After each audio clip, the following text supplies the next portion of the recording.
Has Qatar asked for anything in exchange for that $400 million luxury jumbo jet? And how can the American people be so sure that they will not in the future? Well, I think what happens with the plane is that, we're very disappointed that it's taking Boeing so long to build a new Air Force One. We have an Air Force One that's 40 years old.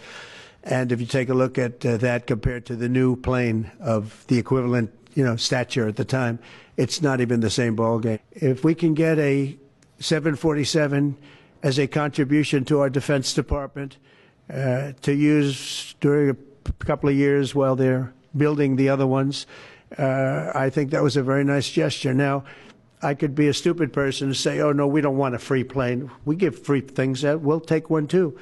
And it helps us out because, again, we're talking about we have 40-year-old aircraft. Do you plan to use the plane after you leave office? No, I don't. No, it would go directly to the library after I leave office. I wouldn't be using it. No.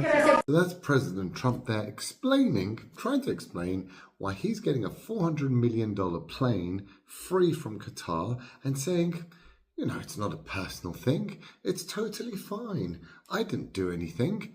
It's not corruption at all, even though it's going to go to his presidential library. And he's saying, I won't use it afterwards. Maybe he won't, but his kids certainly will, because that's what it goes to the Trump library. Unless they're scrapping it or they're going to use it. I don't know what they would do with it. Someone is using that plane afterwards, whoever he wants. Okay? Even if he gets to give it to somebody, it's still his plane. Right? And this is, imagine, I just want everyone to think, imagine Israel gave a $400 million plane to Trump. Everyone would be losing their mind. Candace would be going absolutely insane. Tucker would be saying, oh, what a disgrace. Dan Brazilian would be, I can't believe it. Those Zionists, look what they've done. They're corrupting us. When Qatar does it, I haven't seen anything. Imagine Obama got a $400 million plane from Qatar. The Republicans would be going nuts. What corruption. If Biden got a Coke from Ukraine, they would have gone nuts, right? Oh, Ukraine is bribing you to give us our money. But here, $400 million plane. No, it's totally flying, no problem. Now remember, this plane is just the tip of the iceberg of what Qatar does. Who authorized that this plane is allowed? Well, it would be Attorney General Pat Bondi. And do you know who she used to work for before? She used to work for a lobbying group. They got $150,000 a month from Qatar.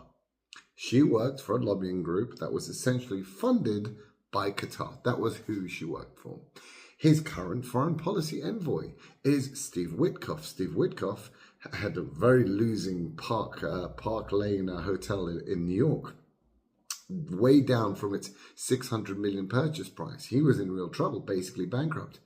Along comes Qatar and pays full price, $600 million. They know it's worth $200. They paid $600, saved him, gave him his money back, and made him win another day. Trump's son, who apparently they're not allowed to, not Jared Kushner, the other one, Donald Trump Jr., is currently the Trump organization is building a golf course in Doha. 50-degree heat, no actual water source. Why not build a golf course? Obviously, well, that's what happens. And then we have Donald Trump himself at the biggest airbase in the Middle East. Let's have a look over here.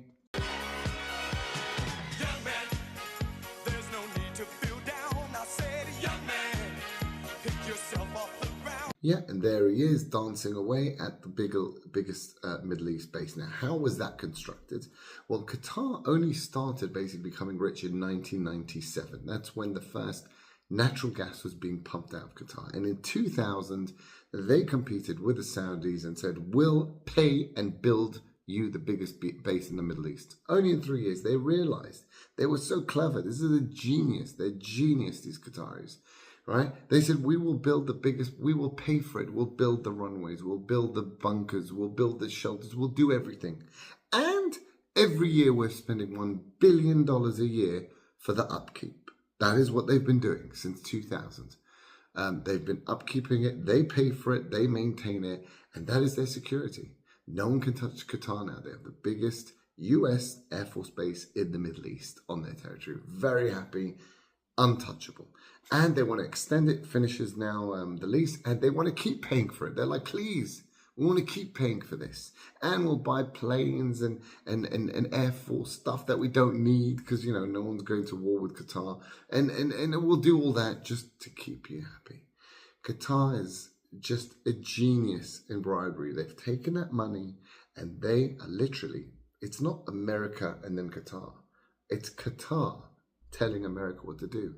And now Donald Trump is basically their puppet. Sorry, I digressed.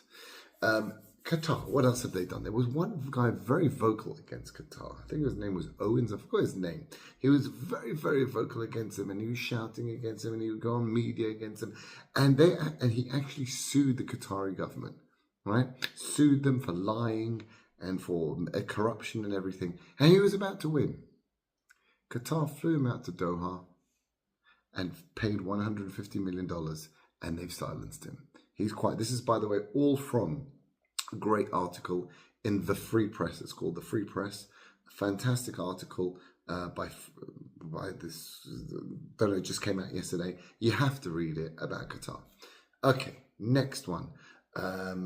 Obviously, they bribe the universities. Qatar pays more than Saudi Arabia and more than China to all these universities who have set up shop in Qatar, right? So you've got Georgetown University, you've got Texas A&M University, all with little subsidiaries in Qatar, and Qatar pays billions to make sure that they brainwash the students, and that's why you've got the anti-Israel protests all over, all funded and assisted and brainwashed by these kids by Qatar. Now remember, Qatar also runs the biggest Islamist news station in the world, Al Jazeera, which is basically Islamist propaganda. That's their station. Qatar is the biggest funder and sponsor of terrorism in the world. Yes, more than Iran. I know you think it's Iran, but no, it is Qatar, right? Qatar funds Hamas.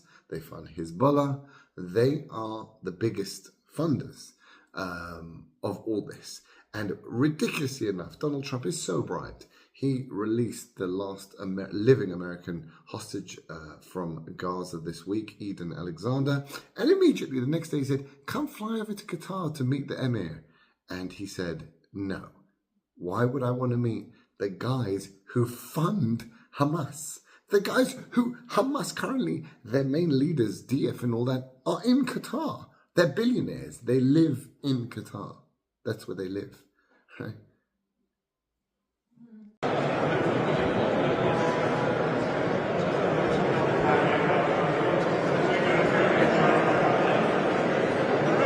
That was Ronald Lauder, he is the head of the World Zionist Organization, you know, Jewish organization, meeting the guy who sponsors and funds the terrorists killing his own people. It is absolutely mind-boggling, the wall they have covered. Everyone knows this. This is not even a secret. This is known that they fund Hamas. This is known that the Hamas founders and leaders are living in Qatar as billionaires. This is known. This is not secret. Everyone knows this. And still, their money has blinded everybody. It is truly incredible. Newsmax, do you know that? So Newsmax is basically even more right-wing than Fox News. What did they do? They started drilling down about the atrocities Qatar did in building the World Cup stadium when they had the World Cup there a few years ago. All the dead people, all the dead immigrants brought in boiling heat to build their stadiums. And they were doing it. And guess what? Qatar comes, here's $50 million. And the coverage stopped. That's what they do.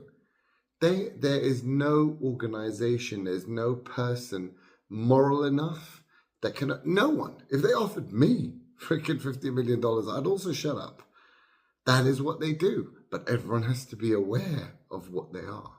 And the fact is they have blinded now Donald Trump and it blinded the eyes of what's going on. And it occurs in many other spheres as well.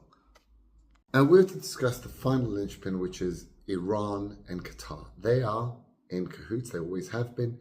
They've been together. And it annoyed Saudi Arabia and the UAE so much that in 2017, they did an embargo with Trump's blessing, by the way, an embargo on Qatar. They refused to let any products come in. Qatar had to get flights coming in from Iran to stock their shelves because nothing was allowed in. And it was basically frozen out, ostracized. Now that flopped because they didn't have the full backing of the US. Trump in the end obviously got bribed. His whole entourage got bribed. And he said, Saudi and Qatar, you can do what you want, but we're not really having your back because they do pay for the biggest Air Force base in the Middle East. They pay for it. They actually pay for it. So we can't really side with you because America's just a kleptocracy pretending to be a country. It's just a giant business pretending for the big giant businesses, pretending to care about people and their people. They don't. They only care about business. That's it. They have zero morals and nothing. And we've seen now Trump visiting and with all the business leaders. I mean, it's just truly beyond bizarre, right? It's nothing to do with diplomacy. It's just we're trying to sell you more stuff. That's basically it. And yeah, so they are in cahoots with Iran. They never stopped their friendship. And in the end, everyone crumbled. And Iran has been on the sidelines, by the way, in Qatar. And that's discussing about what to do with the Iranian negotiations, with the Iranian nuclear deal. Qatar is firmly there. And they are the linchpin. They are the ones with Hamas, with Iran, with Hezbollah, with all terrorism is Qatar, and no one does a thing. They've bought the whole city of London. Half of the UK is basically owned by Qatar. In addition, they supply all the LNG to the UK, so all the energy comes from Qatar. They own the UK. They own the UK government. There's nothing anyone can say. They've got Al Jazeera. They've got all the universities. They've got all the lobbying in America. All the political lobbyists all have funding from Qatar. They have spent $100 billion in lobbying. They know what they're doing. And in fact, one of them actually said to one guy, he goes, I don't know why you want to put your name on all these buildings. In the entire world, you will never see the Al-Thad name in any university in America. We buy people. We don't buy buildings. That's what they said, right? They buy people. They don't buy buildings. Much, much cleverer. And that's it. Anyone that even tries to do anything, immediately bribed, immediately silenced. And so, if everyone wants to know what is the source of all instability in the world, it is Qatar.